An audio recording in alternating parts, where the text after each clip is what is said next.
Hello and welcome. Let's start with Kenya. 2 months ago, deadly anti-government protests rocked the country. It was led by Gen Z protesters. Now the Ruto government has slapped terror charges against more than 70 such young protesters. They were arrested during the nationwide anti-government protests on the 25th of June and the 7th of July. Now, the prosecution has requested an additional 21 days to finalise investigations against all of the accused. The prosecution has alleged that some of the suspects had links to terror networks. The Ruto government has said that terror charges on the protesters are justified. But the defence lawyers and human rights groups have slammed the government for using anti-terror laws as a weapon to silence dissent. We have rights enshrined in the Constitution. We have the right to protest. We have the right to picket. We have the Bill of Rights. How then does a situation of an individual or a group of people demanding for a better country, demanding for peace, demanding for justice, demanding for dignity, how does that morph into a case of terrorism? Our Constitution is very clear. Protesting is within our right to do that. But when you criminalize democracy, what you have in front of you is people who have refused to let go and continue to defend our Constitution. One of the top critics of this crackdown is a former top judge. Now, his name is David Maraga. He has condemned the Ruto government for terrorising the youth. What we are protesting against are those charges of terrorism. They will not hold, and the DPP knows they will not hold. All that is being done is to retain the accused persons. And I have said this before, as far as we are concerned, it is the state which is terrorizing the young people. Maraga has also joined the race to dethrone Ruto in the 2027 presidential elections. While announcing his presidential bid in June, Maraga said that he was shocked into action by Ruto's violent crackdown on protesters. Another Ruto critic turned rival is Boniface Mwangi. He is a human rights activist who announced his presidential bid last month. Mwangi, too, faced terror charges over the anti-government protests, but those were ultimately dropped. Since coming to power in 2022, President Ruto's popularity has dropped drastically. The Kenyan youth is growing frustrated with Ruto over the economic crisis, corruption, violent crackdown on dissent, and police brutality.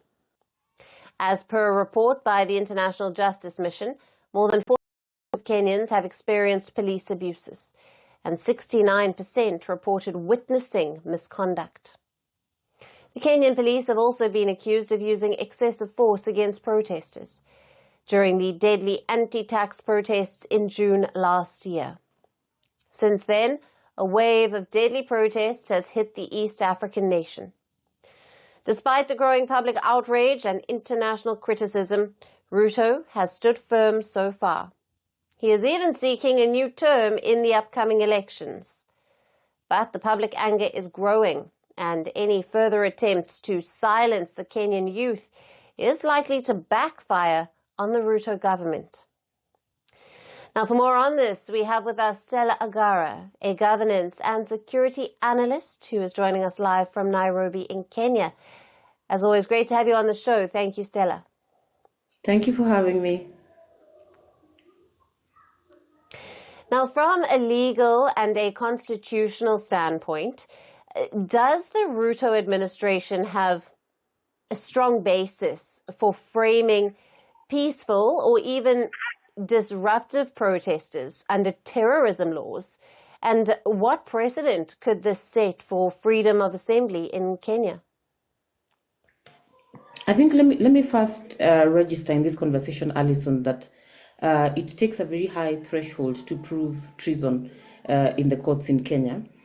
Treason is covered and defined under Section 40 of the Penal Code, Cap 63 of the laws of Kenya, and basically it covers the intention of committing an overt act to either kill the president or overthrow the government or declare war or levy war upon the nation.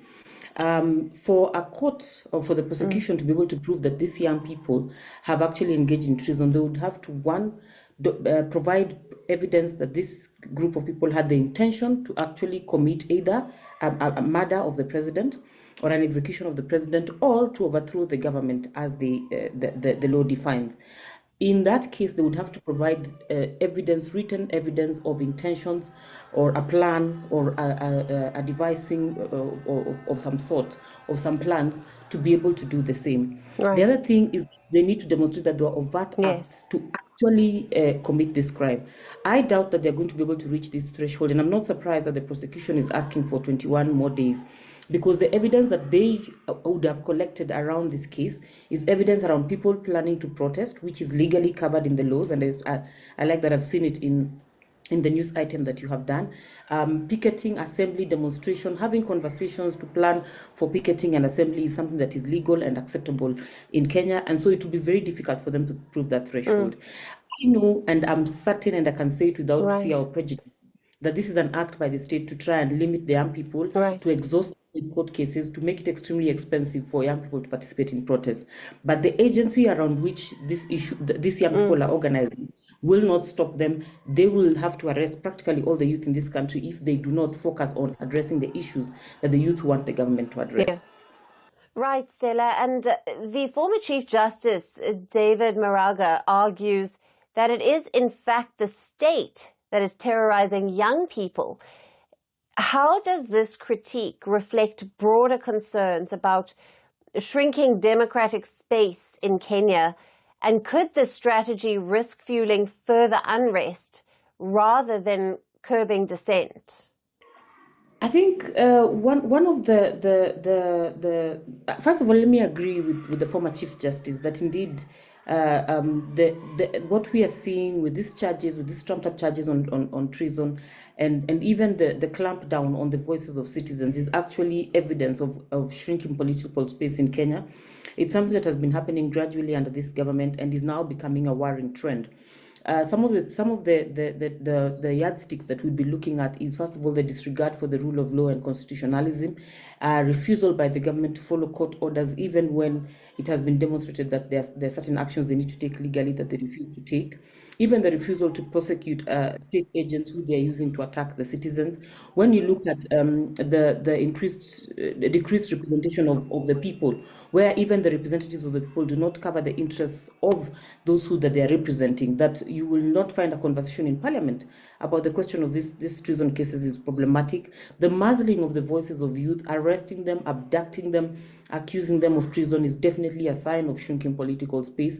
Victimization of anyone who speaks against the government, and this is just people speaking against the government. I haven't seen anyone arrested or accused of treason because they spoke against the opposition, and yet Kenyans speak equally against the opposition and against the government.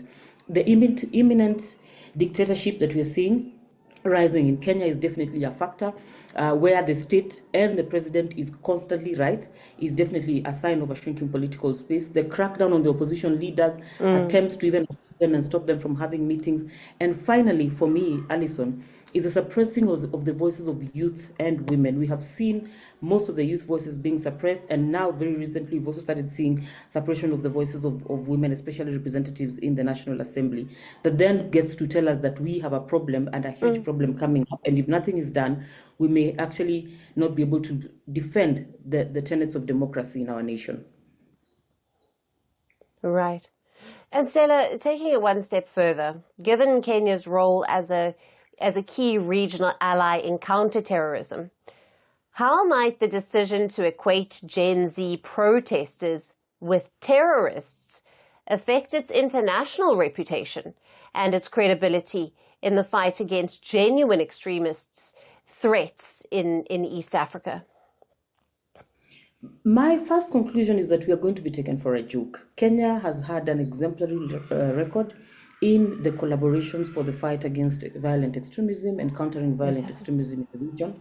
We play a core role. We host a very important agency that actually contributes tremendously to management of violent extremism in the region and supporting global efforts to deal with violent extremism. For a region that has seen a lot of terrorist acts and terrorist groups, we definitely need to continue to demonstrate that we're serious about this act. When we start labeling young people as terrorists, we are now showing that this is no longer a law that is there to govern how we handle violent extremism, but it's a tool for oppression.